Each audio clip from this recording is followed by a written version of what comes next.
informasi pada saat saya tadi di atas, ada tambahan pertanyaan dari awalnya itu sebagaimana yang dikatakan oleh Humas sekitar 20, tapi setelah itu akhirnya ada 45 pertanyaan. Dari proses 45 pertanyaan itu kan pasti terkait dengan proses peristiwa yang terjadi sebagaimana yang dilaporkan oleh Nikita Mirzani. Ya, beberapa hal yang sudah disampaikan termasuk peristiwanya, tentang isinya ya mohon maaf kalau isinya saya tidak bisa menjelaskan.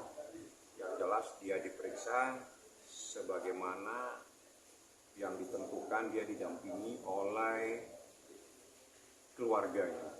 Jadi dalam hal ini orang tuanya, karena kebetulan kita ada keperluan lain, sebagaimana yang Anda tahu adalah adiknya. Jadi diwakili oleh keluarga yang senasab. Seperti itu, proses lebih lanjut nanti Anda bisa tanyakan kepada penyidik melalui Humas. Setelah ini prosesnya seperti apa. Yang saya harapkan dengan adanya proses hari ini, maka semakin cepat prosesnya supaya ada hal yang menjadi kepastian hukum dalam proses yang bergulir sejak dilaporkan pada bulan September tahun 2024, seingat saya seperti itu. Bang, apakah ayah kandung Laura mendampingi? Maksudnya? Ayah kandung Laura sendiri mendampingi? Enggak. Yang mendampingi adalah adiknya Nikita Mirzani. Apa harus saya ulang lagi? Kondisi Laura bang mungkin saat diperiksa. Baik, alhamdulillah dia sehat. Ya biasa lah ya, dia ditanya dia jawab. Apapun pertanyaannya dia jawab. Jawabannya seperti apa, insya Allah yang bisa menjelaskan itu adalah penyidik. Sebetulnya saya hanya menyampaikan ada 45 pertanyaan saja. Isi pertanyaan saya tidak boleh sampaikan karena ini yang diperiksa adalah anak di bawah umur seperti itu. Untuk komunikasi sebelumnya dengan Niki seperti apa Bang? Kalau itu saya tidak sempat bertanya ya, tapi tadi saya telepon Niki, kan kemarin dia bilang kalau sempat bang saya akan datang, tapi setelah itu dia telepon, dia belum selesai syuting, dia berharap dari paman kakaknya si Edwin, dan setelah itu Edwin bilang supaya adiknya yang datang. Jadi ada 2 orang yang mendampingi sebagai perwakilan secara nasab, Edwin dan Nita. Pertanyaan yang diberikan oleh penyidik kira-kira dari Lauranya sendiri menjawab seperti apa? Ya, dia jawab. Tapi isinya kan saya tidak boleh sampaikan. Ya. Tapi kalau seandainya besok Anda bertemu dengan penyidik diwakili oleh Humas, mungkin Humas bisa menjelaskan. Karena kan pun seandainya kita tahu ada batasan pada saat proses hukum terhadap anak di bawah umur. Jadi nggak boleh kita sampaikan. Yang jelas prosesnya adalah sah. Karena dia didampingi oleh keluarganya dari Laura, yaitu adalah pamannya sendiri dan juga ada dari Dinas Perlindungan Perempuan dan Anak. Artinya proses hukum ini sudah sah terhadap proses anak yang bermasalah secara hukum karena harus didampingi orang tuanya. Orang tuanya sudah diwakili oleh adiknya Nikita Mirzani dan kakaknya Nikita Mirzani. Untuk kondisi dari Laura sendiri seperti apa? Apakah sudah stabil atau?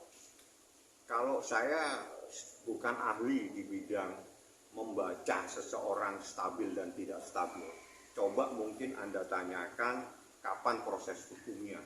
Kalau saya mencoba untuk menjawab itu saya masuk kepada ahli psikiater. Saya ahli hukum.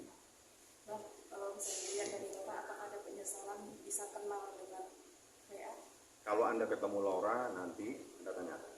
Karena saya tidak mungkin bisa membaca hati seseorang.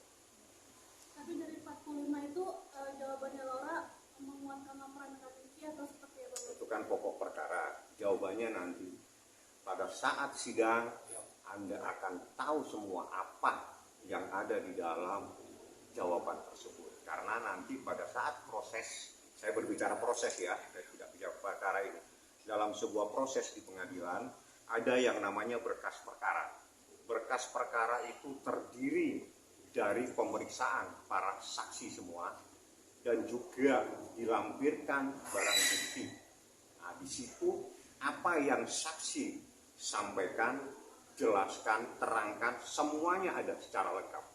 Nah, biasanya berkas perkara itu akan diterima oleh terdakwa karena itu diminta dan itu sesuai dengan aturan KUHP. Jadi tidak ada yang bisa ditutupi dan tidak mungkin ditutupi karena berkas itu akan berbicara. Saksi A misalnya akan menjelaskan seperti apa, saksi B akan menjelaskan seperti apa, itu semuanya ada. Kalau saat ini saya ada larangan karena yang menjadi pihak atau orang yang diperiksa subjeknya adalah anak di bawah umur. Jadi saya tidak bisa menyampaikan. Yang bisa saya sampaikan, saya ulangi 45 pertanyaan. Bang, Laura sendiri masih di atas apa sudah kembali ke rumah aman? Saya coba akan cek. Yang jelas tadi pada saat proses penandatanganan, saya langsung diberi informasi. Saya harus menyampaikan kepada teman-teman semua, prosesnya sudah selesai. Lebih lanjut, saya harus mengecek lebih detail seperti apa. Tapi bisa bertemu atau tidak Bang? Siapa? Kalau saya bertemu, Dengan Laura? Teman-teman. kan anak di bawah umur. Kira-kira Anda yang lebih tahu lah. Kadang Anda juga memoto, Anda kasih tutup mukanya. Betul. Artinya teman-teman wartawan ini lebih pintar bagaimana menghadapi anak di bawah umur. Jadi nggak perlu ditanyakan itu, karena Anda jawab sendiri. Abang setelah Laura ada Nah ini bagus pertanyaannya. Tanya ke Humas ya. Bagus pertanyaannya. Tapi kalau saya yang jelaskan, saya jadi penyidik nanti. udah ada informasi dari penyidik ke abang, maksudnya ada lagi yang dipanggil dari pihak yang Kalau saksi lagi, sepertinya tidak. cukup ya bang ya. Tapi kalau ada pihak, nah itu tanya, siapa itu? Siapa? Untuk Laura sendiri cukup. Nanti itu penyidik, apakah diperlukan tambahan, ataukah nanti ada hal-hal lain. Terus setelah ini siapa yang akan diperiksa, itu saya pikir hak sepenuhnya ada di tangan penyidik. Biasanya Ibu Humas lebih banyak tahu. Bang, kamu besok ke Eka mau diperiksa juga tapi nggak bisa. Apa itu? Yang mau dibunuh ya. Kenapa?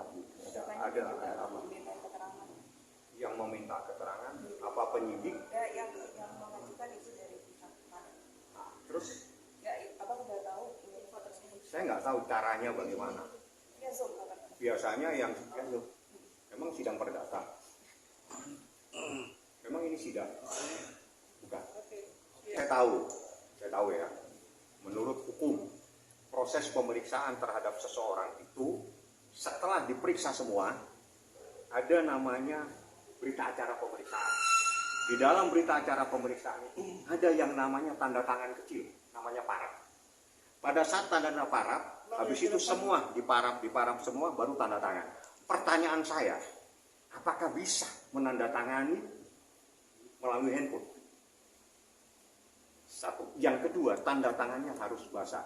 Yang terpenting, semua saksi yang diperiksa di dalam proses tindak pidana itu harus berhadapan langsung dengan penyidik. Artinya penyidik tidak berhadapan dengan HP. Kalau berhadapan dengan HP, itu melanggar UHAP.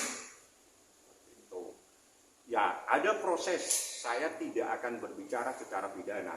Saya hanya berbicara secara perdata bahwa setiap proses terhadap orang dari luar negeri atau perusahaan dari luar negeri manakala ingin beracara di Indonesia harus mendapatkan legalisasi surat kuasanya atau apapun dokumennya melalui kedutaan besar. Contoh, misalnya kita menggugat seseorang A dari warga negara mana. Di perusahaannya itu harus didaftarkan, dilegalisasi kuasa dari lawyer tersebut di kedutaan besar di negara tersebut. Setelah itu dibawa ke Indonesia, didaftarkan lagi dengan kedutaan besar yang ada dari perwakilan tersebut. Baru bisa beracara. Itu sesuai dengan peraturan Mahkamah Agung. Ada lagi beberapa negara yang menggunakan konvensi Apoistol. Jadi tidak perlu melibatkan kedutaan, tapi cukup melibatkan notari publik. Artinya tidak semudah itu untuk beracara di Indonesia atau sebaliknya orang Indonesia beracara di negara lain. Itu dalam proses perdata. Dalam proses pidana akan melibatkan, karena yang diperiksa itu pasti harus dalam keadaan bebas. Untuk membuktikan seseorang bebas itu pasti akan melibatkan. Tidak mungkin seseorang diperiksa sendiri, tapi tidak ada yang mendampingi. Biasanya melibatkan kedutaan. Tapi yang terpenting bahwa manakala seseorang ingin menghadirkan saksi yang meringankan, tolong bawa saksi itu, ini Polres Metro Jakarta Selatan, seingat saya ini Jalan Wijaya. Jadi bawa saksi itu ke sini, diperiksa di lantai 3, nggak perlu satu, yang banyak. Tidak mungkin dilarang, pasti diakomodir karena sesuai dengan KUHAP.